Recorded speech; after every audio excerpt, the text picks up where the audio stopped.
Halo semua, perkenalkan nama saya Aksal Raditya Dewa Rahman. Nama saya Brianto Safi Muhammad. Nama saya Maheswara Ardani Nararia. Saya Pernadian Parapat. Saya Muhammad Atibi Zuhri. Saya Umar Bulan Fajar.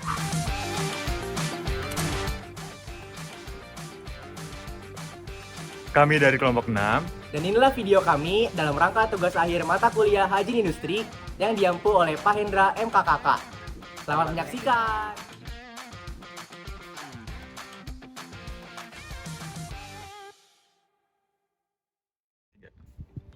Menurut Ramli, pada tahun 2010, bahaya fisik merupakan bahaya karena faktor fisik. Pada Permenaker nomor 5 tahun 2018, faktor fisik yang dijelaskan adalah iklim kerja, kebisingan, getaran, dan masih banyak yang lain. Bahaya fisik sendiri memiliki banyak bentuk. Dijelaskan pada buku Manajemen Operasional Keselamatan Bahaya. Dijelaskan di buku itu bahaya fisik melalui bentuk yang banyak seperti radiasi nuklir, terus ada gelombang elektro, ada panas, ada mekanik, dan masih banyak yang lain. Seperti itu.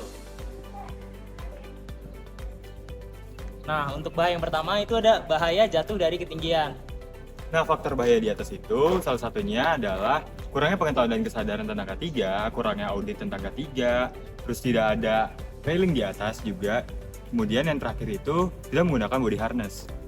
Resiko jatuh dari ketinggian adalah cedera serius seperti gegar otak, patah tulang, bahkan hingga meninggal. Untuk menanggulangi hal ini, bisa dengan menggunakan APD seperti body harness atau juga bisa memasang pagar pembatas di area konstruksi yang dapat mencegah pekerja yang jatuh. Nah, yang kedua ada bahaya tumpahan cairan di lantai kerja. Nah, faktor bahaya dari kasus tersebut adalah tumpahannya cairan yang tidak terkendali. Resiko dari bahaya tersebut adalah tergelincir hingga menyebabkan memar dan kecelakaan minor lainnya. Untuk menanggulangi hal ini, bisa untuk melaporkan langsung kepada tim kebersihan dan nantinya mereka akan membersihkannya.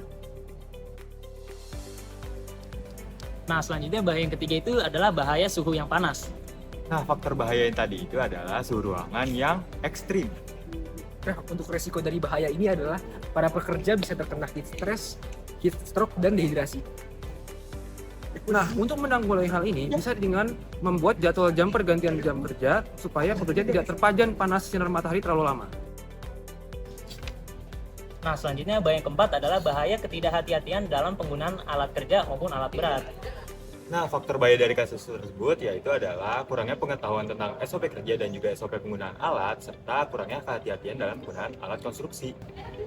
Resiko dari penggunaan alat kerja adalah tertusuk hingga menyebabkan luka serius. Sementara untuk penggunaan alat berat bisa menyebabkan tertabrak hingga terlindas, bahkan menyebabkan kematian. Untuk menanggulangi hal ini, diperlukan adanya pelatihan keselamatan tentang penggunaan peralatan dan juga penggunaan ABD. Nah, selanjutnya ada bahaya getaran ataupun bahaya vibrasi. Hal tersebut disebabkan oleh penggunaan mesin yang bergetar, baik tangan maupun seluruh tubuh.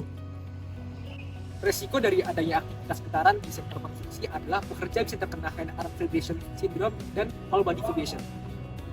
Untuk menanggulangi hal ini, diperlukan adanya penggunaan APD untuk meredam getaran yang ada seperti sarung tangan. Selain itu, juga mengganti peralatan yang menimbulkan getaran tinggi menjadi peralatan yang sedikit menimbulkan getaran. Nah, selanjutnya yang keenam itu adalah bahaya kebisingan. Hal tersebut dapat disebabkan oleh penggunaan mesin yang menimbulkan suara, tidak menggunakan earmuff, dan suara-suara dari lingkungan di sekitar tempat kerja. Resiko akibat bahaya ini, pekerja bisa terkena noise induced hearing loss, yaitu gangguan pendengaran akibat terpajan bising dalam waktu yang lama cukup keras. Untuk menanggulangi hal ini, diperlukan adanya penggunaan APD seperti earplug atau bisa juga dengan menggantikan peralatan atau mesin yang menimbulkan kebisingan tinggi menjadi peralatan atau mesin yang sedikit menimbulkan kebisingan. Habis baterainya, cas dulu deh.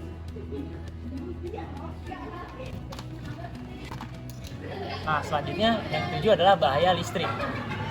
Hal tersebut dapat disebabkan oleh penggunaan kabel yang sudah rusak, kabel yang tidak dilindungi, kabel yang kusut, dan kabel yang terkena air.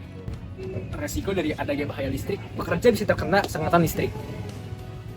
Untuk menanggulangi hal ini, diperlukan adanya isolasi area konstruksi yang menimbulkan potensi bahaya listrik yang berbahaya. Nah, selanjutnya bahaya yang terakhir, bahaya yang ke-8 adalah bahaya debu. Hal tersebut dapat disebabkan oleh bahan bangunan, emisi alat atau kendaraan konstruksi, dan juga lalu lintas di sekitar lingkungan konstruksi. Resiko dari adanya bahaya ini adalah iritasi mata, batuk, dan sesak napas. Untuk menanggulangi hal ini, diperlukan penggunaan APD seperti masker dan kacamata.